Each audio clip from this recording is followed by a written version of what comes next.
Pessoal, sejam muito bem-vindos mais uma vez aqui ao nosso canal com notícias diárias sobre o Flamengo. Peço a vocês que deixem aquele like, se inscreva aqui no nosso canal, ative o sininho das notificações e compartilhe aí nossos vídeos com seus amigos. Para falar sobre essa partida, sobre Libertadores e muito mais uma vez eu tenho aqui ao meu lado Mauro César Pereira. Bom dia, Mauro, tudo bem? Bom dia, Alan, tudo bem? Ontem foi realmente uma noite bem atípica, né? Eu não me lembro de um primeiro tempo no clássico Vasco-Flamengo, Flamengo e Vasco, que um dos dois tenha feito 4 gols de vantagem, né? E claramente no segundo tempo o Flamengo tirou o pé, muito em função aí do calendário, o jogo que você já citou contra o Racing, tem um Grêmio no domingo, então o time reduziu ali a intensidade, sofreu um gol até de um pênalti absolutamente inexistente, né? Um pênalti desses que o VAR brasileiro marca, ainda mais com um K4-0, é mais fácil ainda, né? Você marca o pênalti e não vai dar em nada, porque já o jogo já está resolvido. E aí foram lá e deram aquele pênaltizinho maroto e o Vasco diminuiu, mas foi realmente uma noite diferente de uma vitória histórica até do Flamengo, pela maneira como foi conquistada, e uma derrota terrível do Vasco, que passou uma noite de pesadelo com muitos protestos violentos até lá em São Januário, como se a sede tivesse responsabilidade, né? É isso que eu não deu para entender. O protesto violento, obviamente condenável, e ainda mais contra a sede do Vasco não fez nada. O Vasco, gente, o torcedor parece que não percebeu agora, tem uma empresa que é a dona do futebol do Vasco. E não que as pessoas tenham que ser agredidas, não se trata disso, mas os responsáveis pelo momento do Vasco são as pessoas que fazem a gestão do futebol, que hoje pertence a uma empresa. 777. E você falou, né? Acaba depredando o patrimônio do próprio clube e o prejuízo vai para o próprio clube, né? Então, para quem não sabe, ontem, depois da derrota do Flamengo para o Vasco, vários torcedores foram em São Januário e jogaram bombas, foguetes, enfim, tudo contra a sede do clube, né? Que é o patrimônio do clube. E o Flamengo, né, Mauro, conseguiu essa vitória importante. O que você destaca nessa vitória do Flamengo, né? Porque eu notei, não sei se você concorda comigo, que o Flamengo começou o jogo parecido com a partida contra o Fluminense. O Fluminense também, pela Copa do Brasil, o Fluminense também começou um pouquinho melhor, tendo mais a posse, tentando propor o jogo mais, e o Flamengo aos poucos foi entrando no jogo e tomando conta. E ontem eu achei um pouco parecido. O Vasco começa, até acho que o Barbieri foi muito corajoso, não acho que ele fez certo de atacar o Flamengo de peito aberto, né? Acho que botou o Vasco para jogar contra o Flamengo, e o Flamengo foi tomando conta, e logo depois que saiu o primeiro gol, né, aí acho que desandou de vez. O que você achou da partida de ontem? Olha, Alan, eu achei que, primeiro assim, o Barbieri foi muito mal, né? Porque o Vasco não tem hoje, não só em valores individuais, mas em jogo coletivo, condições de enfrentar o Flamengo como tentou enfrentar. Se faz um gol no começo, circunstancialmente pode sair um gol. Você sai atacando o adversário, consegue de repente fazer um gol. Consegue ter, de repente, mudar o rumo da partida, mas em tese, o Vasco se expôs muito. O gol do Pulga, ele está completamente sozinho. Ele finaliza muito bem, mas esse zero marcação. 13 para 14 minutos, algo assim, e o Vasco estava sofrendo um gol. Um minuto depois, o Arrascaeta, ele chega a passar o pé em cima da bola, daquela roladinha assim, antes de fazer o cruzamento, e o Gerson aponta, corre para dentro da área, é ali, o Arrasca mete a bola ali, cabeceia sozinho. Um time muito mal treinado. Um time muito mal treinado. O time do Vasco é muito mal treinado e não tinha condições de partir acima do Flamengo como partiu. Se arriscou, não era a estratégia mais adequada, porque não tem bola para isso, não tem valores para isso. Aliás, ontem até publiquei lá no meu blog, lembrando o março do ano passado, quando um executivo da 777 disse, isso repercutiu bastante, que o Vasco e o Flamengo, da semifinal do Carioca, 1-0 para o Flamengo, gol do Gabriel, seria o último jogo entre os dois times com uma grande disparidade financeira. O Vasco contratou para essa temporada 16 atletas, investindo cerca de 110 milhões de reais. Só o Gabigol custou ao Flamengo perto de 90 milhões. Só o Gabigol. Aí você pega aí Pedro, Cebolinha, Gerson, agora Luiz Araújo. O Flamengo tem vários jogadores caros contratados no futebol internacional, Ayrton Lucas, né? E é óbvio que o investimento do Flamengo é muito maior do que esse que o Vasco fez.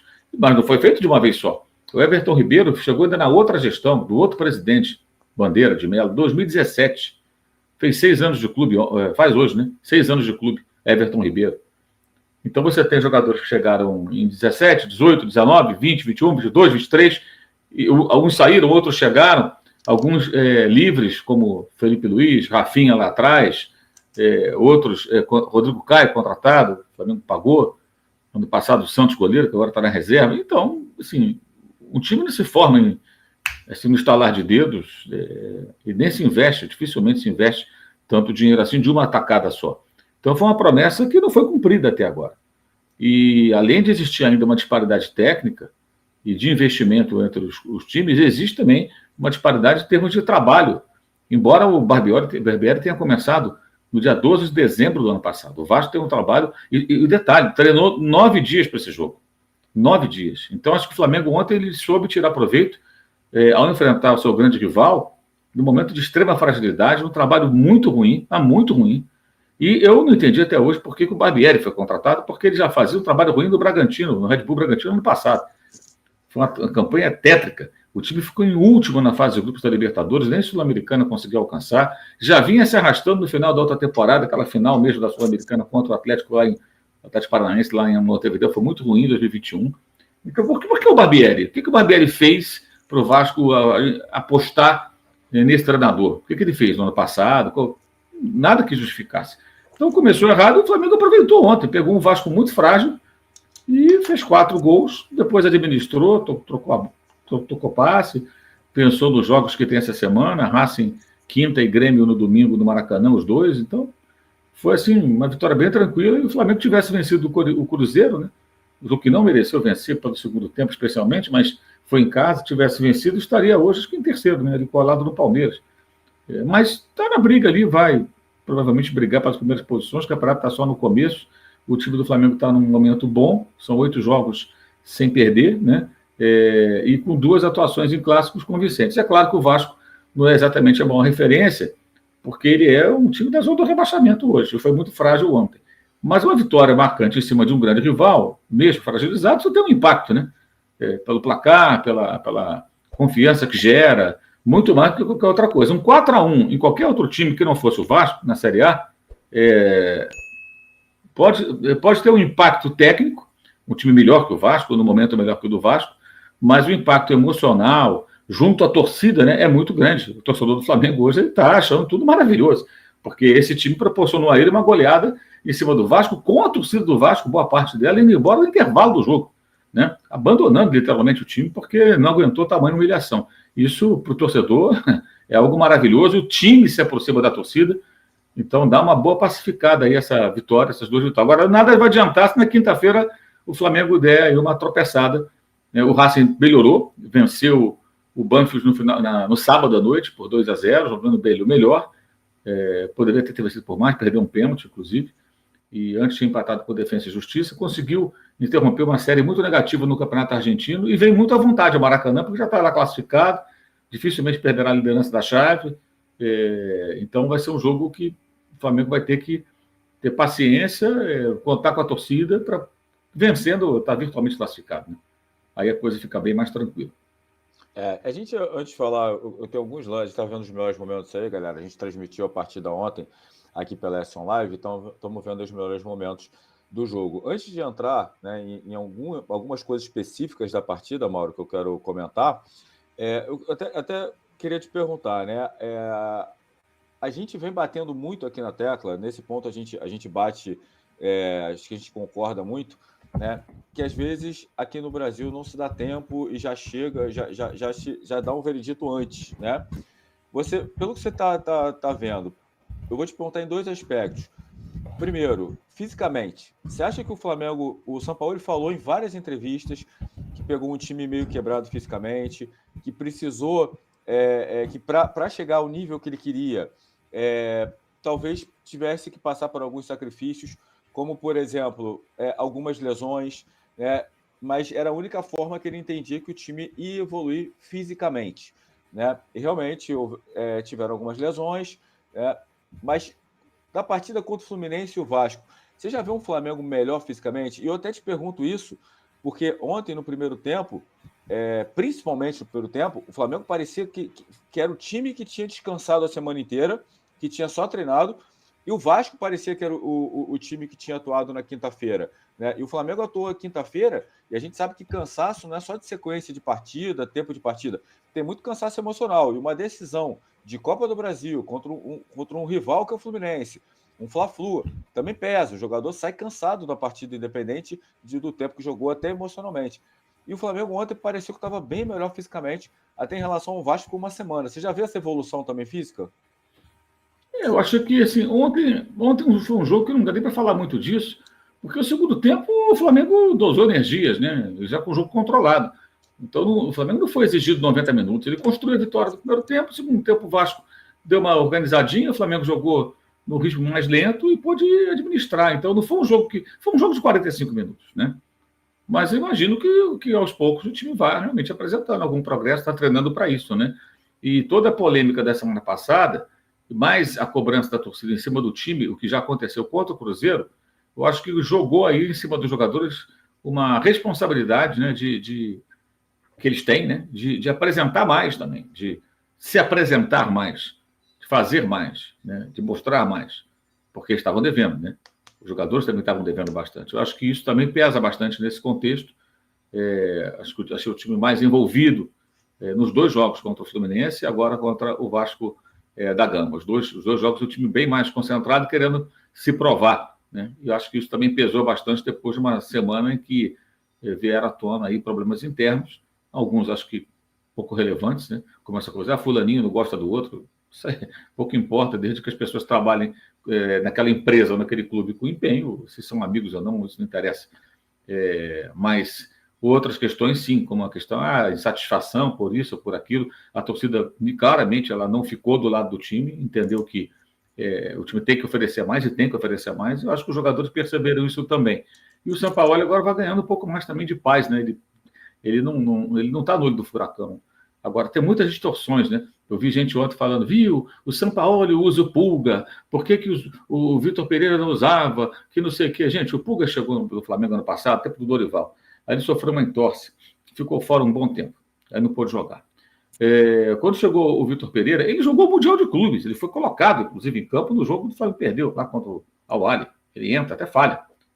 Mas o Vitor Pereira colocou para jogar. Aí contra o Botafogo, que foi semanas depois, umas 2 semanas depois, final de fevereiro, ele sofreu uma fratura e só voltou contra o Maringá quando o técnico já era o Sampaoli. Então o Vitor Pereira mal pôde utilizar esse jogador. O Dorival mal pôde utilizar esse jogador. O Sampaoli é o primeiro que tem a oportunidade de colocá-lo para jogar em sequência. Não sei se eles o colocariam. O Dorival não ia colocar porque estava com o time mais ajustado. Ele não podia jogar a Copa do Brasil, porque ele não foi inscrito a tempo, ele chegou depois. Então era só o brasileiro.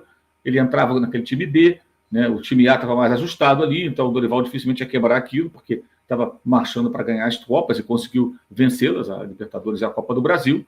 E o Vitor Pereira, quando começou a tentar utilizá-lo, ele se machucou, né? Jogou até pelo time reserva, que ele jogou 1-0 gol do Matheus Gonçalves contra o Botafogo em Brasília.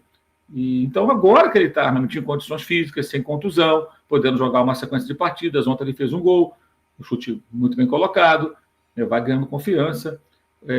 Mas os outros técnicos não tiveram culpa e ele também não. O cara não se machuca porque quer. Ele teve não é nem lesão muscular, né? Uma entorse e uma fratura, quer dizer, pancada, contato físico do futebol que gera agora o jogador. E isso vale também para o torcedor compreender que, por exemplo, o Varela agora está no banco do Wesley, que está melhorando de rendimento, né? Está ganhando mais confiança, mais seguro. Ontem ele participa do primeiro gol, trocando 2 passes ali com o Arrascaeta, toca no Arrascaeta, volta nele, até o Arrascaeta receber com mais liberdade e fazer o cruzamento para o Gerson.